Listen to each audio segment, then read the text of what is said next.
and welcome to LawWiser. Welcome to our Gaming for Next Gen LawWiser's Gaming Week. LawWiser is India's first video-only knowledge-sharing platform. There's a lot that's happening on online gaming, and the entire landscape, especially in India, is changing and evolving, quite rapidly. There's so many changes coming in, and there's lots happening, and there's kind of lack of clarity at times or uncertainty. So here we are going to explore this evolving landscape and growth of online gaming here in India. To discuss this, we have a fantastic panel today with us. We have Ranjana Adhikari. She's partner media entertainment and gaming with TMT Practice Group of IndusLaw. We have Roland Landish. He is CEO at All India Gaming Federation. We have Pariekshit Maadishetti. He is managing director at Gridlogic. We have Mr. Dinker Vashisht. He's Vice President, Corporate and Regulatory Affairs at Games 24/7. And we have Charmaine Hogan. She is Head of Regulatory Affairs at Playtech.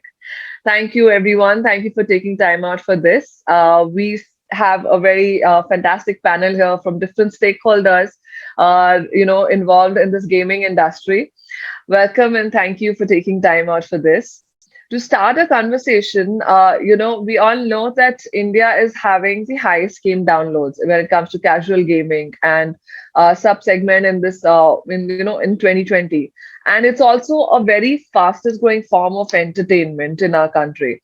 Starting with Roland, if you can just help us understand this current scenario of gaming industry in India, and if you can also list down growth factors associated with it.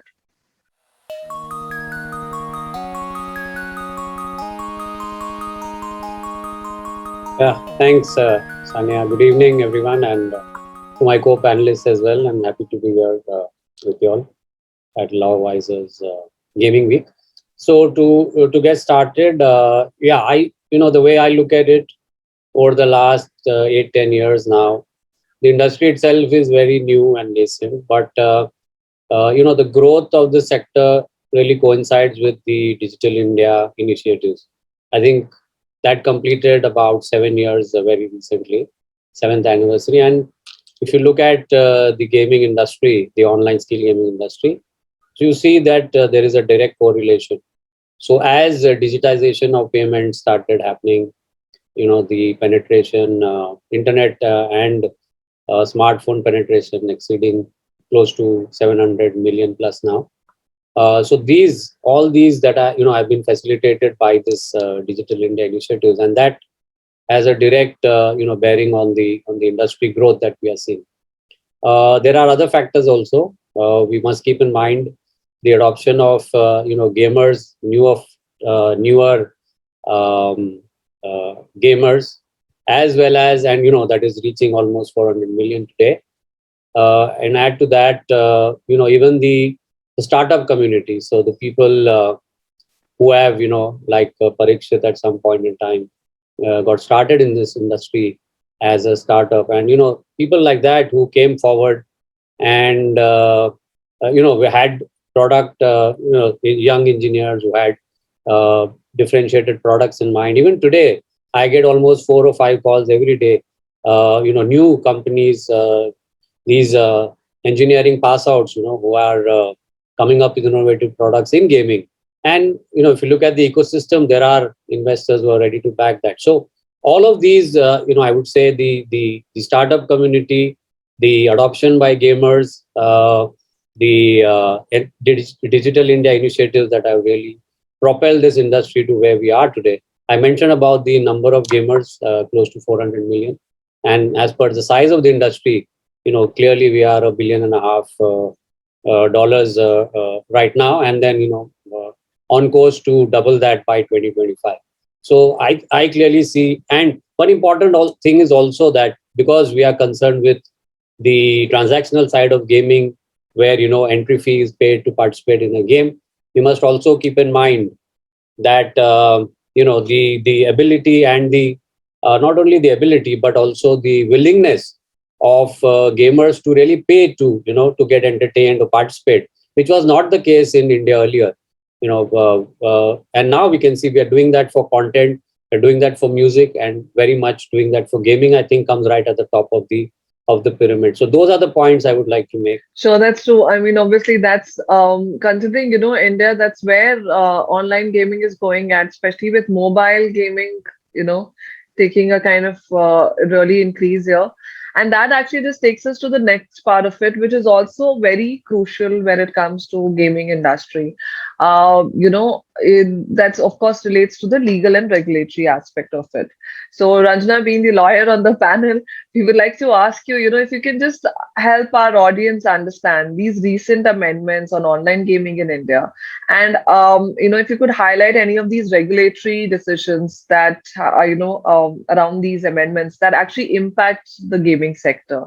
If you can just highlight that for our audience as well.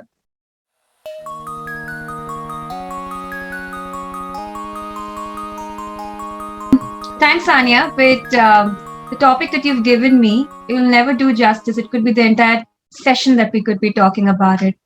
But it's a very important subject that you've obviously decided to do this gaming week on. And we just heard Roland in terms of just the immense potential that there is.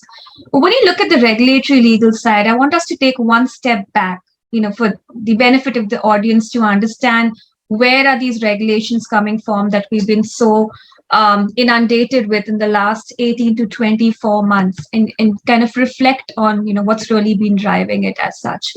So key drivers, really, if you really look at it, we all keep talking about it being a very paternalistic approach being taken by the government as such, but a lot of it is led by a lot of these perceptions around how morality in society should really move. I think that's something that hasn't changed in society. A perception, and a burgeoning one at it, that children are being harmed or being spoilt by online gaming. And there's always that one thing in India that happens fairly constantly at different levels, which is the elections. So the impending elections and the possible pressure to appease the electorate, with these bans and decisions.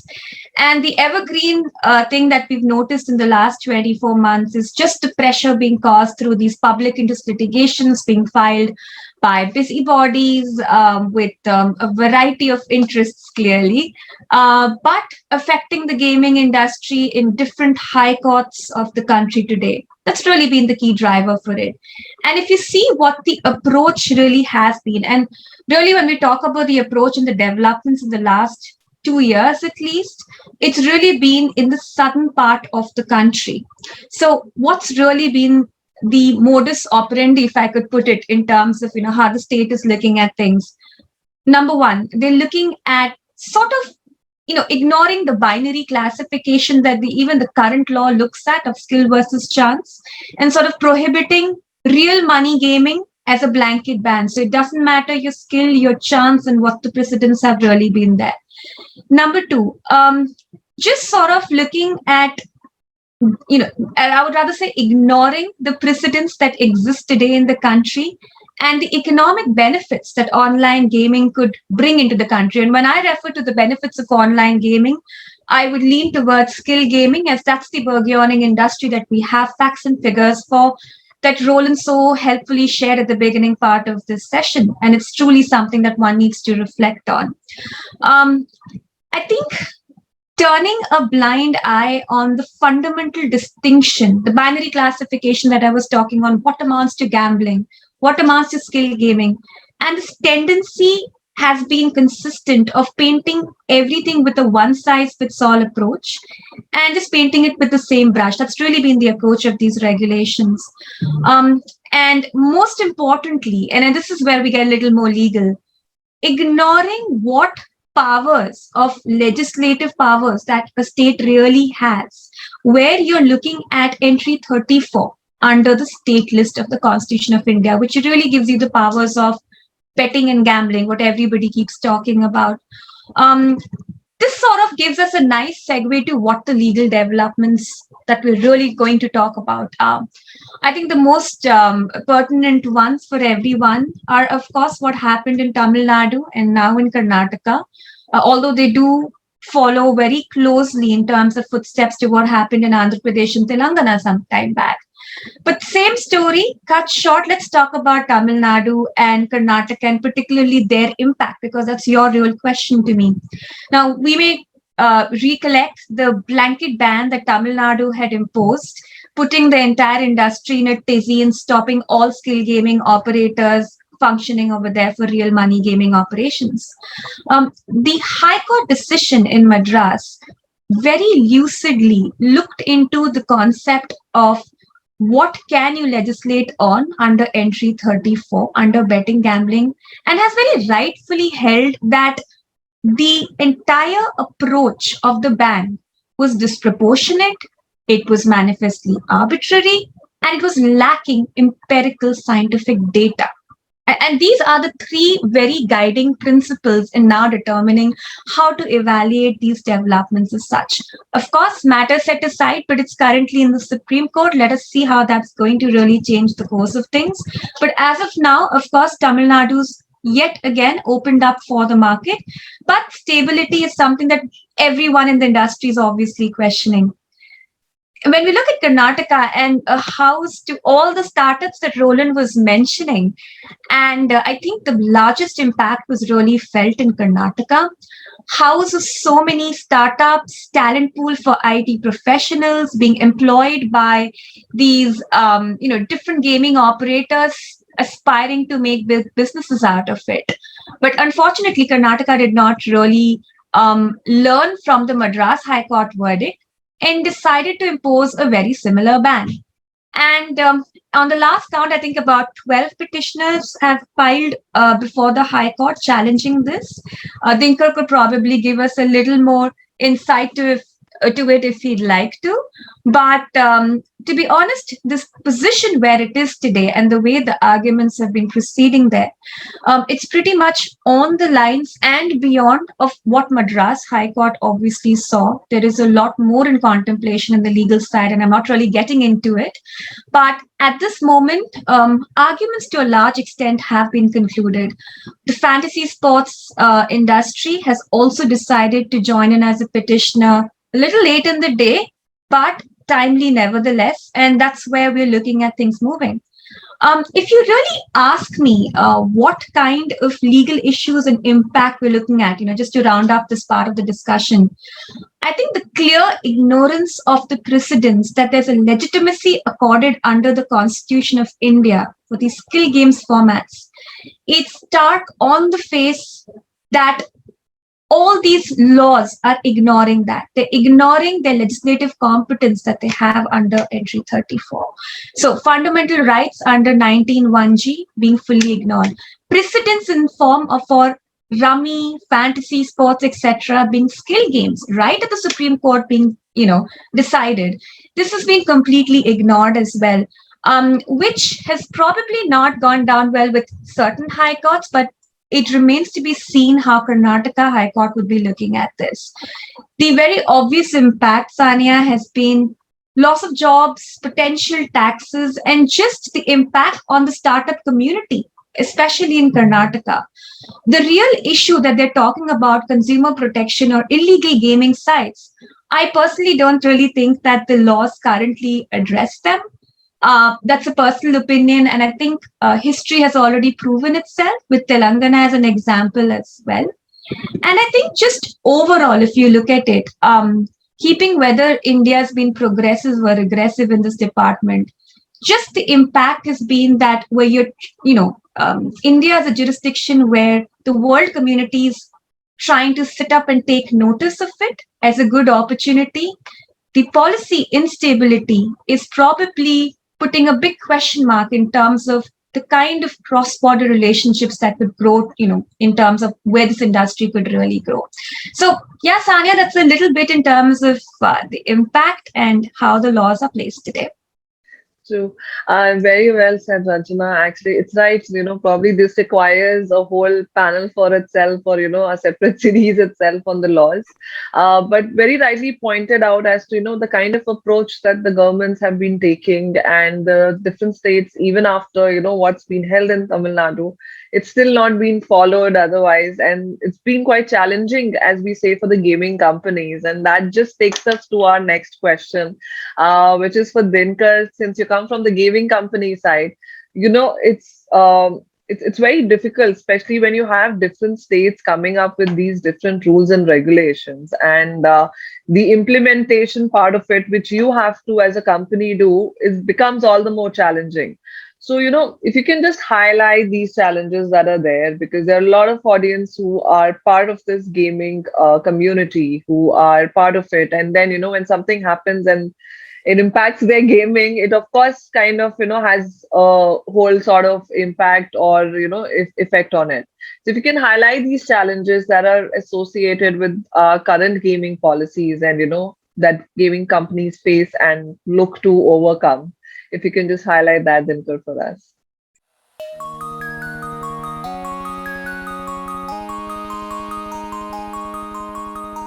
Thank you, Saina, and thank you, Roland and Ranjana. Great to hear your views. Sania, you put me in a peculiar predicament, saying that comment upon what are the policy challenges with regards to gaming in various states, because it's a case of power of none. Because states right now, it's a regulatory vacuum. None of our major states have a definite gaming policy, which is and the approach in the absence of policy, unfortunately, has been to ban the sector in entirety. Ranjana gave a very beautiful spiel in context of that, how there is unequivocal jurisprudence to the effect that games of skill are legitimate business activity protected under Article 19(1)(g) of the Constitution of India. Despite that, and this is not some will of wisp strange judgments. This goes back to 1950s, the Chamar Bagwala case, which is a proper constitutional bench judgment. Pretty much every decade, you have had a very strong judgment from the apex court saying that games of skill are legitimate business activities. Despite that, we have seen, again, both Roland and Ranjana pointed out to the fact that states down of Vindhyas, falling in a domino effect, that a lot of states have one state banned it, then another state banned it, then another state banned it, and we really hope that this trend is punctuated somewhere. So very, very unfortunate. Now, why has it happened? I think it's a recognized fact that technology will develop faster than the jurisprudence or laws, and gaming is not very different than a lot of other sectors in that context. We have seen this happening in e-commerce, where the sector started emerging in India in 2007, 2008, and till now we have only the second or third draft policy of e-commerce in India. We saw it in urban mobility, where Ola and Uber came in India, with the start of previous decade. But still, till now, I think the motor vehicle sector is only 2 years old, the refined one. So, it took them 10 years to do that. We saw it in food delivery, where Zomato and Swiggy came in 2010, 11, 12. That is when we started. And it's only in 2019 where the FSSAI came out with a formal set of regulations for them. And we all know what is happening with OTT. There also, it's cat is out of the bag, and nobody knows which direction is going there. So I think it's a fact that technology will develop faster than laws. More so in case in a country like India, where governments have a notoriety of being stodgy. Why has this? Have we been banned? I think a lot of evidence which is quoted in this context is anecdotal. There's a perception, and there's a concept in sociology which is increasingly used these days, is called the dictatorship of shill minority, where some people think that this is perhaps not a good thing to do, and they articulate it very vocally, and for whatever reasons, for political expediency or for various reasons, governments decide to pander to that.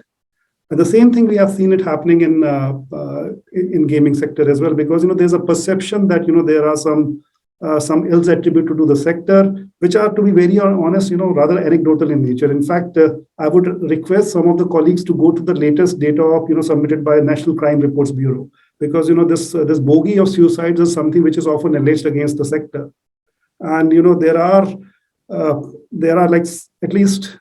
I mean, I'll not get into details because that can be a bit inconvenient for some of the other industries. But there is no, there could be correlation on something, but as any sort of good statistician will tell you, correlation doesn't always mean causation. So that's there. what is distressing for us is that despite very clear jurisprudence, and which is what motivated a lot of players, I'm sure, including Pariekshit, to enter the sector, right? Were it not for this jurisprudence, not many people would have entered the sector. There's a clear distinction between what is a game of skill and what is a game of chance. And if you're in game of skill, it's a legitimate business activity protected under the Constitution of India. But despite that, state governments have gone about banning it. There also, sometimes an egg is thrown at our face saying that, what, the Chama Bagwala judgment or the Satyanarayana judgment was like several decades ago. India was different now. There was no concept of virtual world that time. But that sort of apprehension has also been allayed by Tamil Nadu judgment, Madras High Court judgment, and more recently by the Kerala High Court judgment, where they said that there's no difference between virtual world and the physical world. So what is this, imaginary ghost we are creating in our mind? Yes, there could be some apprehensions, that there could be some concerns, and in that context, this sunrise sector is perhaps unique in its way that it is actively going out to the government saying that please regulate us. We do not want a carte blanche, right? And in that sense, we are the sector is represented by several responsible gaming organizations. Roland represents one of them, and all of us have very strong code of conduct, what is known as responsible code of conduct. And we have reached out to governments across states, even at the federal level, that given a chance, industry is willing to sit across the table with the governments and actually work towards an effective progressive policy structure. So, whether that has impressed the government or not remains to be seen. But we would love to get a chance to sit with the government to work towards a progressive policy. Pretty much it, I guess, because I think, as I said, it's a case of power of none. There's no policy right now. I wish there were a policy. True, exactly. Very well said, Dinker, and thank you for actually highlighting those earlier cases as well for our audience, for them to understand this point of view better. That just takes us to, as you highlighted about Pariekshit as well. Of course, coming from the policy side of the gaming company, he also has this similar experience, when you have these restrictions that kind of restricts your gaming activities. And at the same time, then, the kind of policies that your companies would be having to create, it kind of becomes challenging on that perspective. So, Pariekshit, if you can just highlight, although we have asked this question as to why there is a need to have a uniform policy on gaming, if you can just highlight this and also how it's going to help the gaming industry as well, because ultimately it's all about growing and developing instead of kind of stalling the activities, and economically also it's kind of beneficial. So how do you think it's going to really help?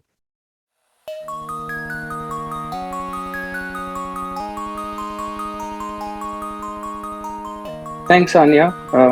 I think I want to start with the major challenge. It's basically for the gaming companies. When you look at it, governments are actually telling you to, when they actually ban, they're actually telling you not to operate in the states. While there are gaming laws, while there are all the other infrastructures in place, the major important thing is all the bans, all the ordinances speak about we not operating in that space. And when we are not operating, there are fly-by-night operators which actually come up, and there is 10 times more business. So that's more painful for me than actually not operating in that state. Let me be very honest. That's the first thing. And like Roland said, I'm surprised with that number that 400 million users are actually playing games in a 550 million internet user market. And there are reports recently which have come up that India will actually touch 1 billion users. If right now we are at 400, we'll only go to 800 and it will not stop. It's like there are no roads, and because of accidents, government is asking you not to drive. That should not be the one, and we should have clear rules, as Dinker said. And the rules have to be in a certain format. UKGC, of course, has actually laid out rules. We've been an operator in the UK for a long time. Though it's a saturated market, we currently enjoy operating in that space for one reason. There's clear clarity of B2B, there's clear clarity of supplier, there's clear clarity of B2C, there's a clear clarity of operator. Everybody in the ecosystem is protected. And when I started off, like Roland said, we were small, about 180 crore industry when I actually started off. And our lawyers actually told us a very simple thing. Hey, is Kit Kat, I always tell this in our panels, is Kit Kat a chocolate or a wafer? Kit Kat is a 70% wafer and a 30% chocolate. So obviously the tax will be on wafer and not on the chocolate on the whole. Similarly, you'll have oil, which is either coming under cosmetics or coming under cooking oil. And if you're actually categorized under cooking, obviously your taxes will be low. And that's because of the vote bank, right? So the 400 million distribution available in India is actually not benefiting us at the moment, but going forward, when it actually goes to 800 and everybody starts playing and it actually becomes their daily part, people have no choice but to regulate. That's one thing. And what do they regulate? In game of skill, I've started with Rummy. Then I thought we were looking at poker. Then came the fantasy sports. Then came the quiz. Then came basically the pool games. Then came Ludo. And now people are calling Roulette a game of skill. So where does it actually end? Even gaming companies, like if you look at me as a supplier, I'm making a game. It actually goes for 2 years. Then again, I make one more game. It goes for 2 years. We are happy to innovate, but the game of skill goalpost is being moved so much that tomorrow people will actually call casino and sports betting also game of skill if you don't stop here. And hence we should actually not approach the governments. We should actually go to the courts where everybody has a right to actually put forward their argument and look at any sensitive judgment or any sensitive topic. Let's look at the LGBT community. Let's look at, if I'm not wrong, the Ram Mandir issue. And let's look at triple talaq. Who were the actual heroes giving the judgment? It was always the Supreme Court of India or the highest court, whichever was available at that time, declared that this is correct. And I don't think, like we have been waiting for the right judgment for about 5 years, 8 years now. And we are happy to wait for 5 more years. And if the legal clarity actually comes via court or the governments, we are more than happy to actually be a part of it. And the challenges faced, I think, as a mature gaming company, when we started off, we built that geofencing system. And of course, that in technology, anything can be bypassed. So we actually made it better and better over the years. So it has been that now, say Tamil Nadu has banned, we actually geolog that, geofence that whole jurisdiction, and we actually get a positive judgment, we open that. So challenges in terms of technology has not been so tough, but the tough part is when you're not allowed to operate, somebody else is actually able to operate in a 10 times larger scale in a free environment. That actually hurts the startup ecosystem. To well said, Pariekshit, that actually needs to be regulated, and we just need to see how long it's going to actually take to completely regulate it. And that's just taking us from the national perspective to the global perspective as well. Charmaine, we all know that the global market overall for online gaming is actually growing. And if you can just help us understand these initiatives that are taken, like we all have seen what India's stand has been, or the different states are taking on gaming regulation. If you can just highlight the initiatives that are taken on a global scale regarding regulation of online gaming and mobile gaming as well, that just to give some perspective to our audience, that in comparison to India, what's happening elsewhere as well globally. And if you can highlight these current trends, associated globally as well.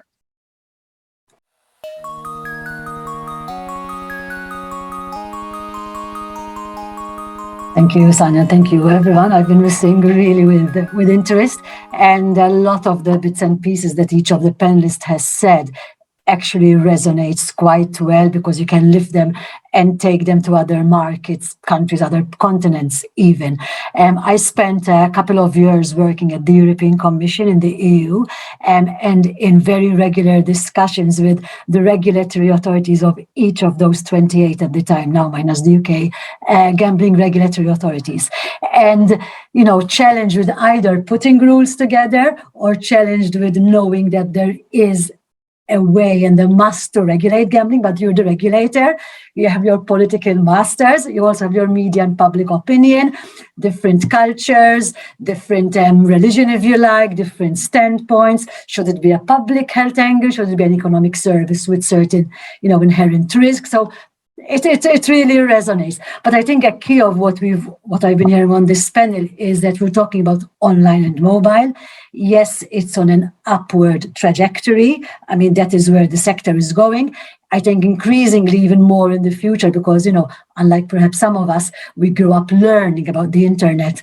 Youngsters now, it's part and parcel of their life. I mean, and you were talking about, what do I do to regulate online? Whereas for, a 15 or 16-year-old, it's like, duh, what are you talking about? It's part of my life, my phone.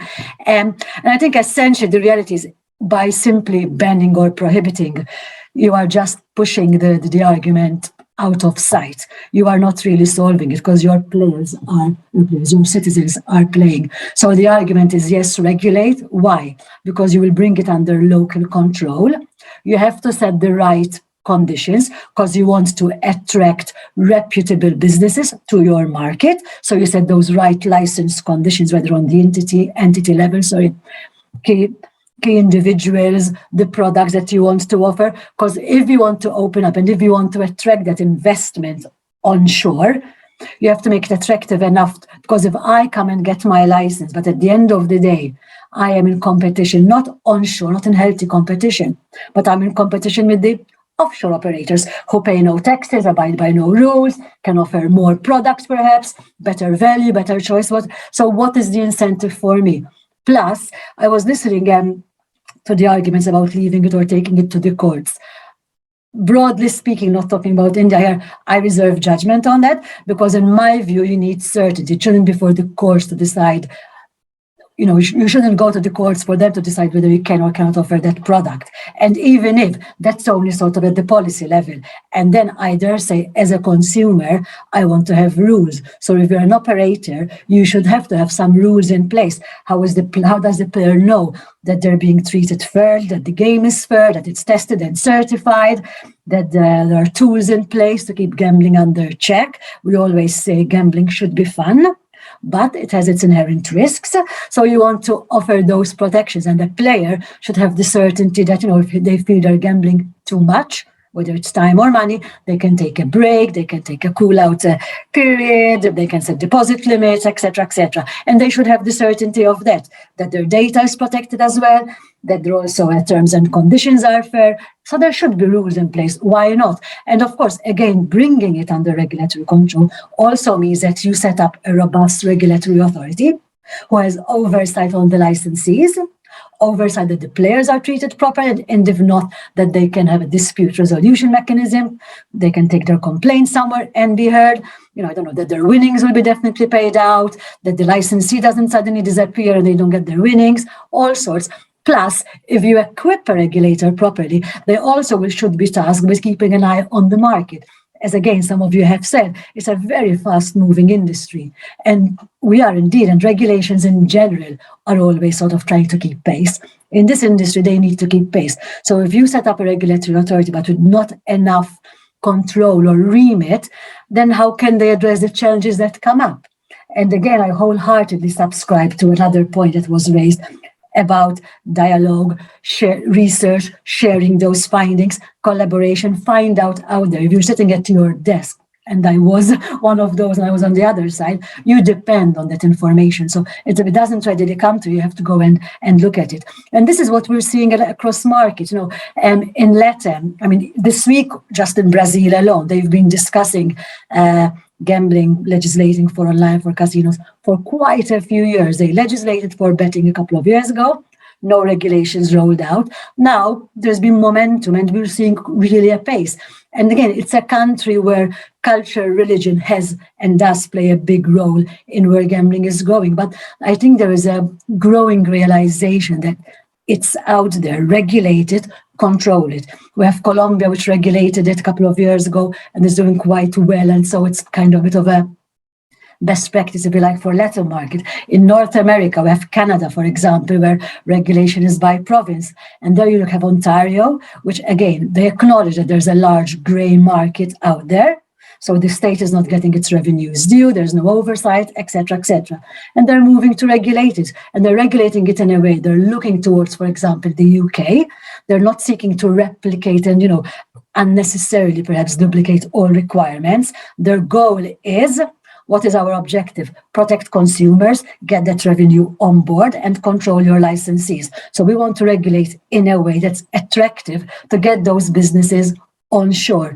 In European markets, what we have is what we call a bit more mature markets, if you like, including the UK. So there, rightly so perhaps, there's a bit of revisiting of regulations. We say it's an innovative industry. If you have regulation which was out in 2004, 5, 6, 7, that's old now. So why shouldn't it be revisited? And my last point sort of would be that a large entity like Playtech, at the end of the day, we will adapt and we will adjust to any rules in any market. We will come to the market. But if I was the state, if I was the regulator, again, I want to ensure I have enough of suppliers, of operators on my market. So I have to set the right rules to attract all sort of large and small entities to my market to have that offer.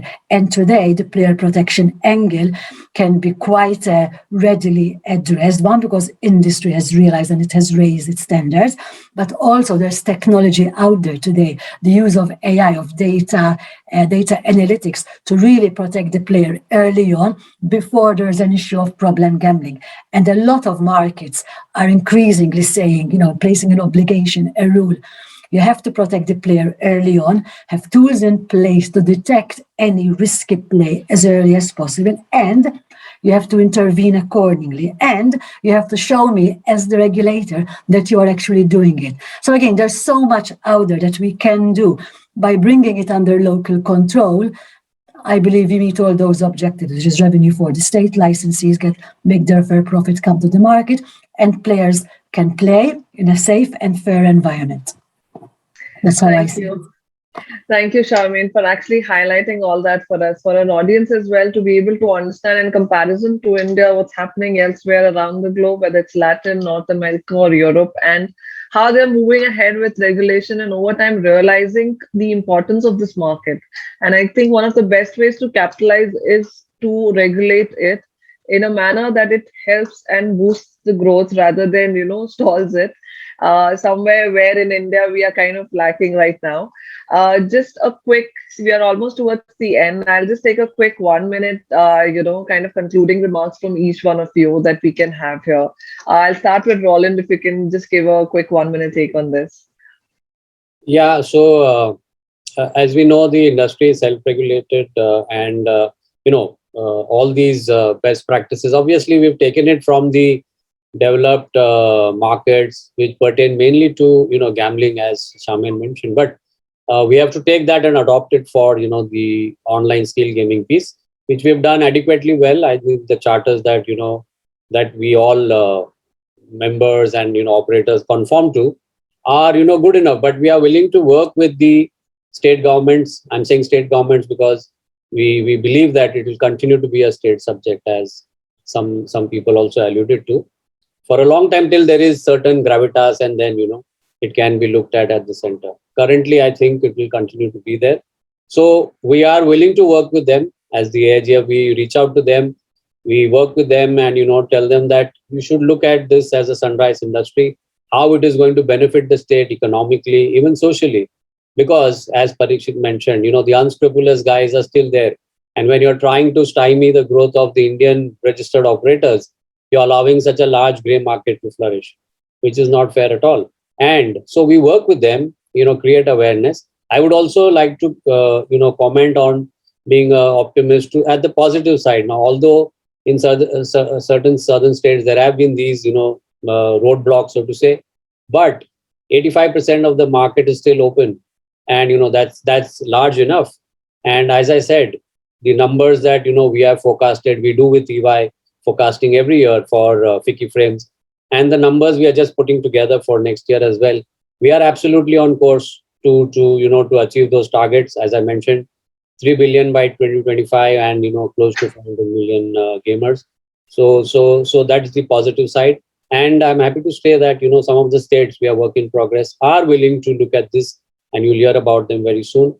And also happy to mention that even from the jurisdiction perspective, from the law perspective also, we are getting positive judgments like we got in August and September, both from Madras High Court and Kerala, and hopefully from Karnataka also. So these are good things. We want to work together with states, and the industry is coming together also to consolidate. So all in all, I think we are in a good place, and look forward to the industry achieving the targets that we have set for ourselves. Thank you. Ranjana, if you could just quickly share your take as well. I'm going to take 2 minutes, Sanya, not one. So I think I'll allude with what Roland said about the self-regulatory framework. I think India is probably the only country in the world where the operators have gone forth and said that we're responsible people, we understand consumer protection, subject us to self-regulation. But that's probably not enough for consumer confidence, investor confidence, and clearly not enough for government confidence and police confidence, right? Which is where the need for regulation comes in. I know my co-panelists were alluding to more of a state-wise regulation, but let me put a radical thought out there, because that's what this panel is meant for, right? I feel that there needs to be some sort of a functional equivalence when you're looking at legislation. And when I talk about an equivalence and the functionality of it, I think somewhere we need to start treating ourselves alongside other content-centric, legitimate businesses out there versus gaming versus gambling. And when I look at that, there's real reason why you should be looking at a central law for all reasons possible for an online gaming platform. Like you have content over the internet for streaming music, streaming Netflix, Amazon, and the likes, or a Facebook Meta now, there is no reason really to treat a constitution-protected legitimate business in which functionally works the same way, and some of them are also intermediaries to some extent, in a very different light. I mean, there has to be a real reason to make that kind of intelligible differential. And practically speaking, for an online gaming operator, I feel from whatever we've heard from Charmaine as well, a central law, or rather a common policy, is what is going to help them really thrive. And I think Dinker made his point very well. The pain is real for this online gaming industry. So if you're looking at legislation, Pariekshit, as much as we've got wishful thinking that the gatekeepers of law, the Supreme Court of India is going to give it to us all, unfortunately, there's a division of powers. And, a skill versus chance is not going to help innovation. And that's my personal opinion about it. I feel it needs to go to a different level. And that's why the conversation around light touch regulation at the central level. My 2 bits, I feel like that's going to help your industry more than maybe Supreme Court blessing us. Maybe both of them working together, but yeah, those are my 2 bits, Sanya. Over to you. Thank you. Dinker, please. So my 30 seconds, Anya, is that state governments need to realize a couple of things. One is that it is a nomen juris that state governments cannot ban the sector in entirety. This has been repeatedly held. Second, they need to realize that regulation and not prohibition leads to better outcomes.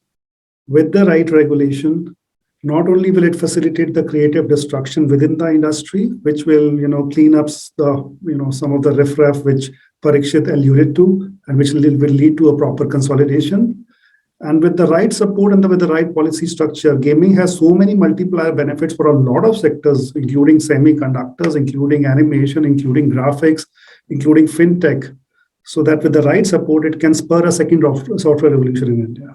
So that's my concluding remark. Yeah, Pariekshit, please go ahead.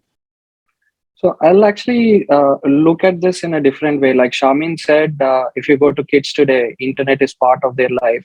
And by the time India regulates gaming and internet, there will be Meta, and Meta will be actually touching 100, 150, 200 million users. And we are still stuck with regulating internet.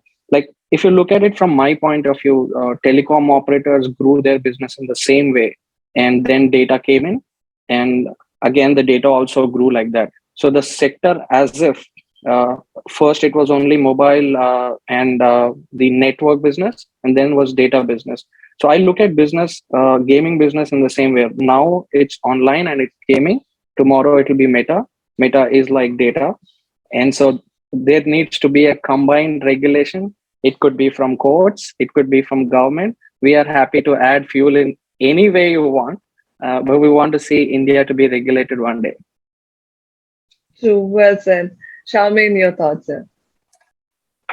I could do less than 1 minute and say I subscribe to what has been said. One thing I would add, sort of, where perhaps I was not clear enough, is that indeed when people, entities, what have you, like me, are seeking to engage and to share our best experience from other markets and our regulatory experience, it's always, in my view, to be within the context and respect of each individual country. No single country is the same. It's been alluded to, and I completely agree to that. Why we're talking about common objectives and common reasons why it should be regulation, not prohibition, you have to adjust in respect of the market that you are seeking to enter and making a case for. But definitely it's regulation, not prohibition. And that's what brings it sort of under regulatory control, as we said.